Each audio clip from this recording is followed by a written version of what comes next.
Hey, everybody out there in YouTube land. Talk to you about a few things going on with reselling. Um, Gonna kind of put a funny spin on it. Maybe it's funny, maybe it's not. Maybe it's too close to home and it hits in the heart. But this video is about what it'd be like if eBay was your girlfriend or boyfriend. Here's a conversation that'd come in. eBay, it's not you, it's me. Ladies and gentlemen, if somebody tells you that, it's a lie. They don't want to talk about the things that are bothering them, but that's what they're going to say. So I'm going to tell you, hey, it's you, it's me, all me, not you. I don't want to discuss it with you. You used to be all that to me. I cared about you so much. You cared about me. You showed me the love. You made sales. You had a lot of sales, but you stopped. You ain't putting out money. You ain't putting out money. It's you're not treating me the way you used to treat me, eBay. I think it's time for us to see other selling venues. And what's that? You still want to be friends? Well, I don't know if we can still be friends. What's that? Friends with benefits? You mean every now and then I put a sale on for you, and I put a few things on and I sell something? All guys are like this. Just the light bulb goes on when you say friends with benefits. And for me as a reseller, I'm the same. Like, you know what? That's not a bad idea. I never thought of that. He's lying. He did. Guys are scum, just so you know. But yeah, I never thought of that. But since you mentioned it, yeah, I still sell a few things here and there with you. That blows my mind. I just didn't think about that. Liar. But that's how it is on eBay. eBay used to be, that's the only thing I sold on back in the old days. I started out selling on eBay as I sold sports cards. I did a few sports card shows every now and then at different places. And some of the stuff, like I had some good stuff that wasn't selling at card shows because it wasn't from those teams. You know, the good stuff, like the Michael Jordan stuff, like the autograph I pulled one day, that was a great one. That sold. No matter where you could set up in the middle of nowhere, somebody would buy that Michael Jordan. But like the stuff that was of the players, they're pretty good, but not like national superstars. They'd sell in certain places. When I started out doing it. I started out when I was in Oklahoma and Kansas, and I do that. But at one time I was in New Mexico. New Mexico's a mixture of this is when I started eBay. It's a mixture. You got some Raiders fans, you got some Bronco fans, you got some Cowboy fans, and you got those are the big groups. Then you got little groups of other things. If they're not those three teams, it was hit or miss if it would sell. Or the superstars like Michael Jordan. Those kind of players, you could sell those anywhere. But a lot of the stuff that was nice cards, autograph cards, rookie cards, that $30, $40 cards you're setting on. And so my thought was, eBay's coming up. It's a new thing. I'll sell on eBay. And I'll sell some of this stuff. And I sold some of my overstock, some of the things that wasn't selling. I'd sell it on eBay, and then I had some cash. I could buy some of the stuff that I wanted because eBay you get some stuff for pretty cheap. I'd buy lots of Raiders cards. I'd buy lots of Cowboys and Broncos cards, and then I'd sell them because I knew those sold. That it helped my business that I was already doing, and it helped.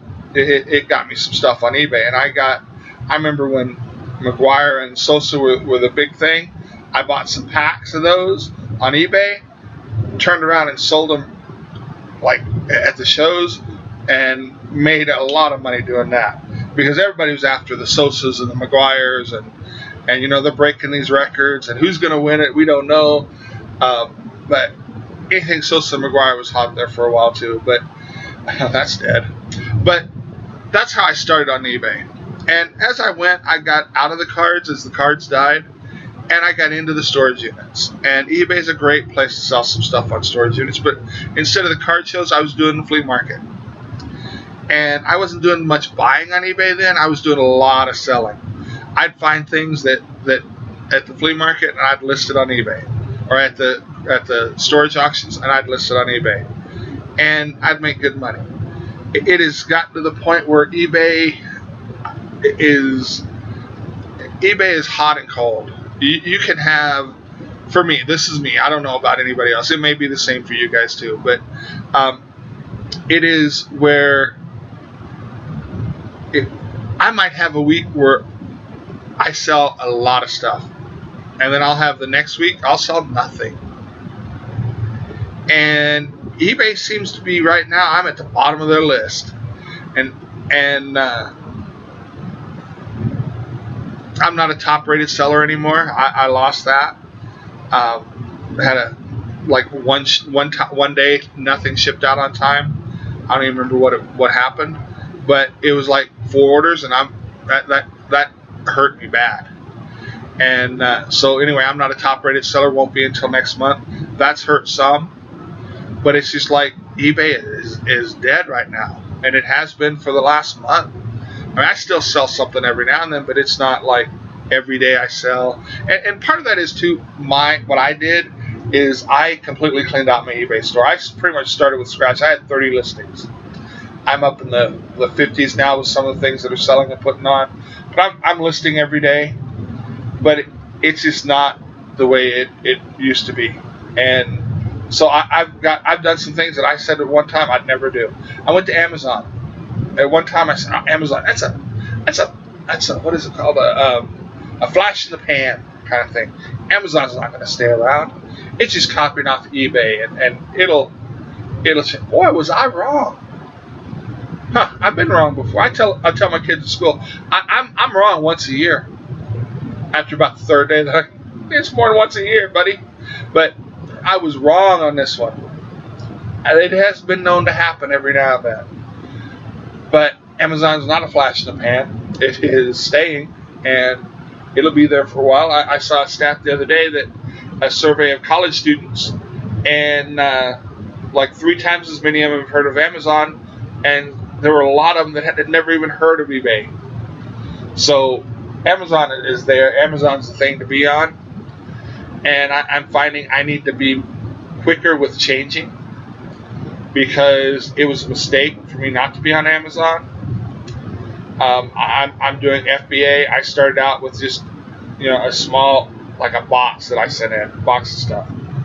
I'm sending in 3, 4, 5 a week now, and Amazon has taken off. So I should have thought about that before. Amazon's my new main squeeze, by the way. Things sell faster on Amazon. You sell different things on Amazon, of course, and it's way different than eBay. For one, you set it all in one box, or several boxes depending, and it goes to different warehouses. But then you're done with it.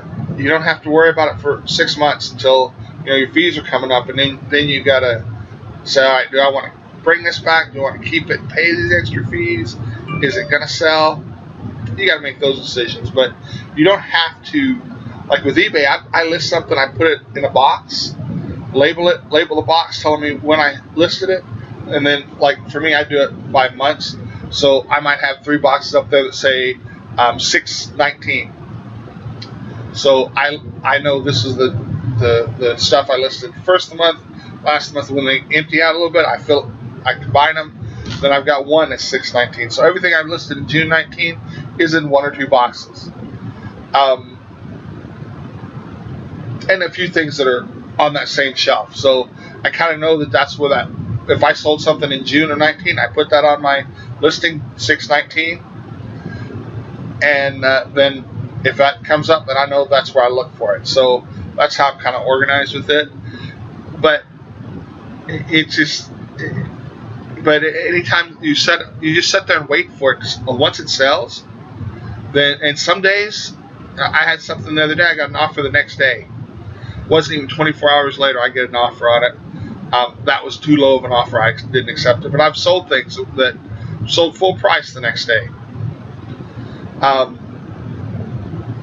Then I've had things set. So you're setting on inventory. It's taking up room, and the more you list, the more stuff you have, and then when it's time to list, you got to go find it. So you got to be organized. With Amazon, you have it, and what I do is I'll buy, and then Thursday, Friday, sometime in there, depending on when I have enough stuff. Sometimes as early as Monday, I'll take everything in. I'll spread it out so I know where it's at as much as I can, and I set up a shipment to Amazon. And like this last time, there were 5 different places I sent it to. Then you're done with it. You don't have to store it. They store it for you. That cuts down on your room. At one time, I had over 300 items. This room was packed full. When I first stopped having my store at my brick and mortar store, I had a ton of stuff that was on eBay, and I brought it all in here, and I put up shelves, and this room was chaos. It's chaos again because some of the stuff I'm moving out. But then I decided shortly after I started doing videos and that kind of thing, I'm going to get rid of some of the stuff. The plan was we're going to move in the summer. Well, I don't know if that's going to happen now, but I've gotten rid of some stuff. I've taken some stuff to auction, a live auction over in a town nearby, and I have some of it I've just donated to Goodwill because I'm done with it. And the auction is once a month, so just take it to Goodwill, get it out of my hair. And I'm in the middle of doing that. But one of the things about it is you have to adapt if you're going to be reselling. When I started doing eBay was all there was. And eBay, you could put stuff on there and it would sell. If you could get it to ship, it would sell. But now it's getting to be harder to sell on eBay. Not as far as the listing goes, but eBay's a struggle. When I spend, I think last week I spent 3 hours, and like I said, I'm at the bottom of the heap on eBay right now for whatever reason. But I spent probably 3 hours listing for eBay, and I sold, I can't remember now what it was. It was less than $100 worth of stuff. And not to mention the probably 3 hours I spent looking for the stuff. So we're looking at 6 hours. So still, I made all right money.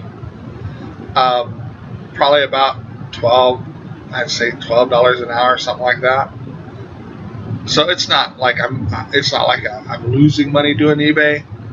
But there was a time, if I spent 3 hours listing for the week and 3 hours getting stuff, I'd be making bank. And yeah, I need to spend more time on it if I want to get it up. I know that, but you can only do what you do. This town is 19,000 people, and there's other towns around it that are small. But like this last weekend, I went to 8 garage sales. Why did I go to 8? Because there were 8 in town and in the surrounding areas. That's all there was. So, yeah, I could go to Oklahoma City, I could go to Dallas, and I may do that. But it's not feasible for me to do that every single weekend. So I go around here.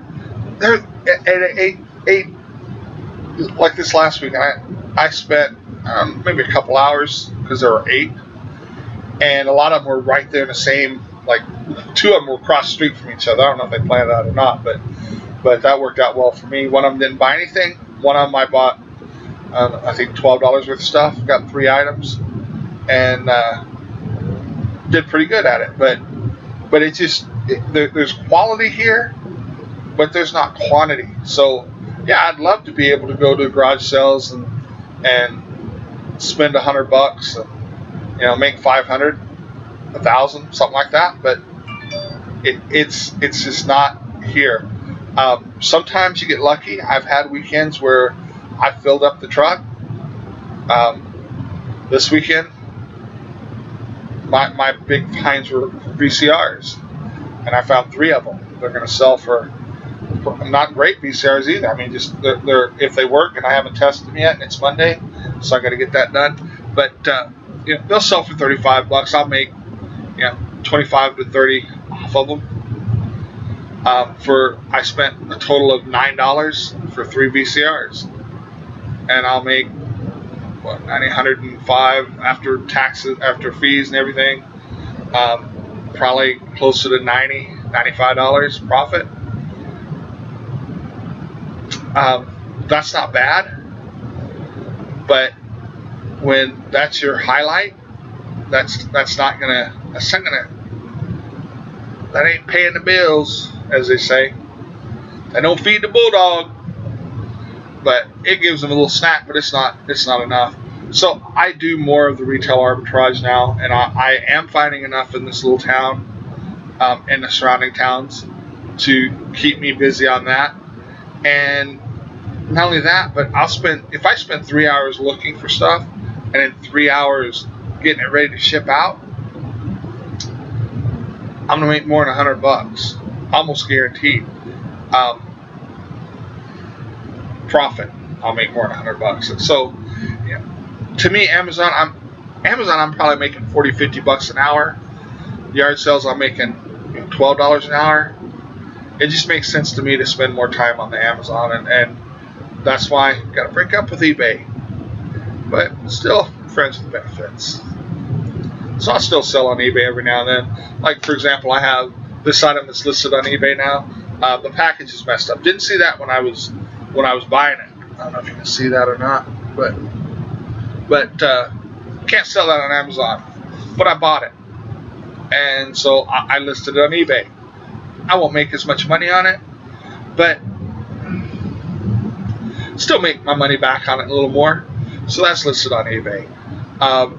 Got some other stuff that I'll list on eBay that I bought for eBay, but I'm going to be doing less and less of the buying for eBay because eBay just isn't treating me right. It's just not. Now, if things turn around and eBay starts picks up, then yeah, I'll put more stuff in eBay. But it doesn't make sense to me to spend that much time on eBay when it's not going anywhere. It's not you, it's me. I just don't see this relationship going anywhere. So go with Amazon. Amazon's treating me right. So Amazon's putting out the cash. So Amazon and me, we're like this. Me and eBay, like that. But who knows, eBay might get closer and we might get close to being like that, but we're never going to be like we were. Just never going to happen. I hope you enjoyed the video. If you do, like, share, subscribe. Go out there and see what you can do. Make a few extra bucks. I mean, it's out there. All you got to do is spend a little time and do it. All right, you guys have a great one.